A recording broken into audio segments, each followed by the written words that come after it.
Hello everyone and welcome back to Coronavirus Corner. I didn't really listen to the news today, I couldn't take any more. The last few weeks have been like a litany of game shows.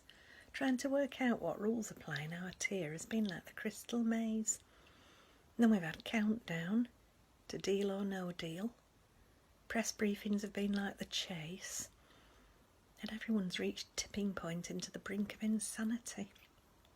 Also, Jacob Rees-Mogg can avoid paying tax and we can carry on eating British fish and chips. So today, Lydia and I decided we'd barricade ourselves into the kitchen and do some serious Christmas baking. We started off with mince pies. Auntie Nancy loved my mince pies, but she always used to say, "You've forgotten again, Edna," and she'd prise the top off and pour brandy in. Lydia showed me how to make a puff pastry Christmas tree. We filled ours with cream cheese, basil pesto and parmesan gratings. It looks lovely. And Lydia says you can do them with Nutella as well. I shall have to make one for old Patrick, he loves pastry. We were in there all day.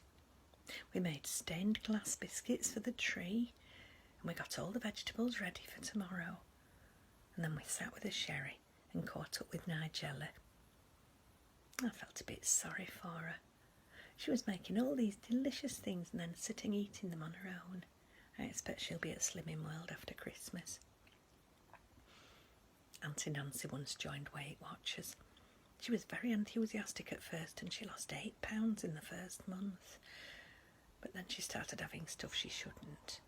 And of course the weight started going back on, but she was in denial.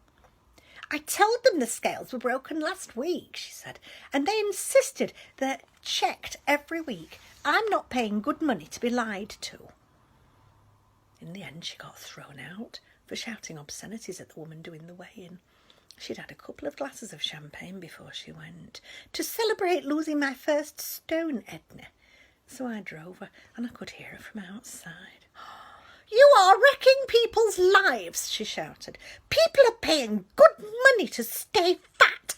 And then she was propelled out of the door by the leader and she got in the car and she said, "Well, Edna, that's it. I'm done with them. Let's have a Chinese to celebrate." And we did. I don't think she had a point. Maureen did Slimming World for 2 years.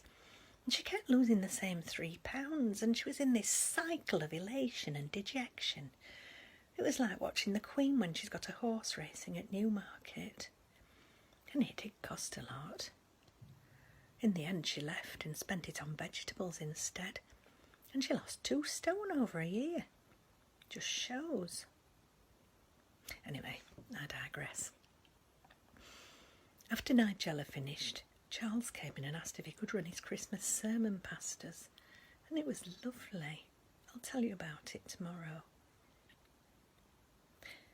Today's sensible tip is, Christmas is going to be different this year. Instead of looking at what isn't happening, hold on to what is. We'll get through it. And if you need extra mince pies this year, who cares? You take care, stay safe, and I'll see you tomorrow. Bye-bye.